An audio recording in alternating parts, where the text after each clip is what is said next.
A 5-minute call.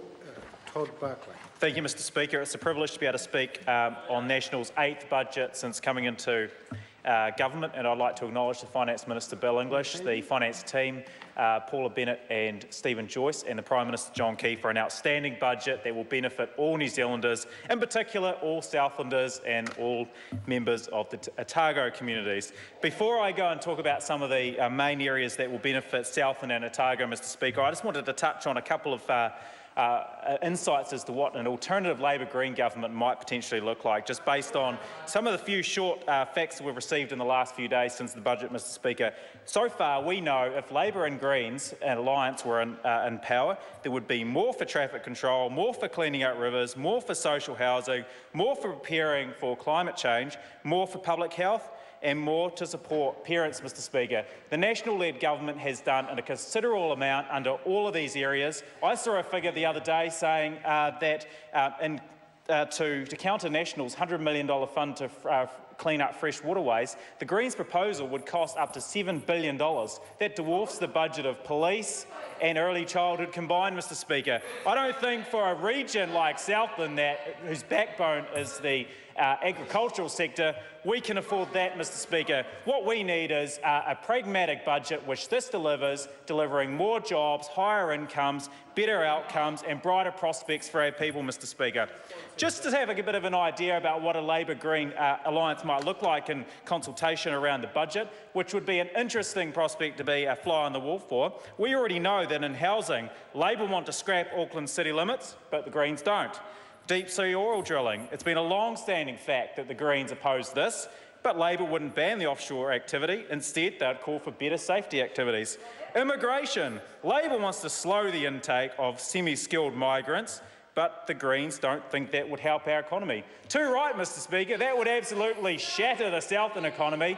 Have you any idea, Mr Speaker, and I know you will, coming from a provincial area, how much it means to have additional low-skilled migrant coming into our areas to be able to fill the jobs that our regions struggle to fill with locals coming on board? That would absolutely cripple the local economy, Mr Speaker, if that were to progress.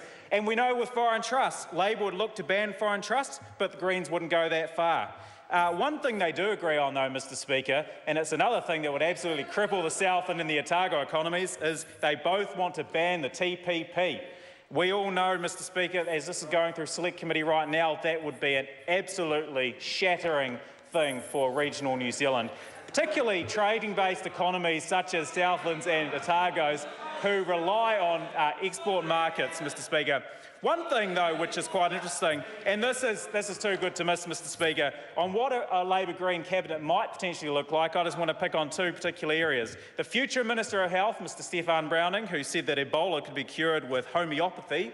This is something that goes against the WHO, who issued a warning against using homeopathy to try and cure severe diseases such as HIV and malaria. They say there's no science to support that. How would the Labor Party view that? I don't think that that would be a very interesting prospect for the Labor Party to take their constituency. And Catherine Delahunty, future Minister for Primary Industries, calling for a moratorium on bottled water and a moratorium on dairy conversions. Again, for the Southland and Otago communities, Mr Speaker, this will be absolutely shattering. It would destroy our economies. What we do is, what we survive on is the progressive nature of our primary industry succeeding well on the world stage. Dairy is a key part of that, and I think for most New Zealanders that want to live a healthy life, bottled water plays a key part in that. And so it's not surprising that the Labor primary industry spokesperson Damien O'Connor won't support the deal, saying many West Coasters were worried that the Greens' proposition because of their opposition to mining, Mr Speaker.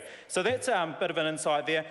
A couple of areas that are of a huge benefit in this budget to include the Southland in the primary industry space is the biosecurity spend at a record high of $223 million, and I'd like to acknowledge Primary Industries Minister Nathan Guy, who's sitting here, his key priority. Also, tuition subsidies for ag and vet science and at the tertiary education level, and more investment into Wilding Pines, Mr Speaker. Obviously, tourism, the cycle trails investment of an additional $25 million is hugely beneficial to the Central Otago area. I'd like to acknowledge my colleague down here, Jackie Dean, a colleague also representing part of the Central Otago area, well, most of the Central Otago area, so that's good. And also the small but significant fund of $8 million, Mr Speaker, which can go towards, that's right, providing additional toilets to small communities who are faced with the issues of feeding camping, Mr Speaker.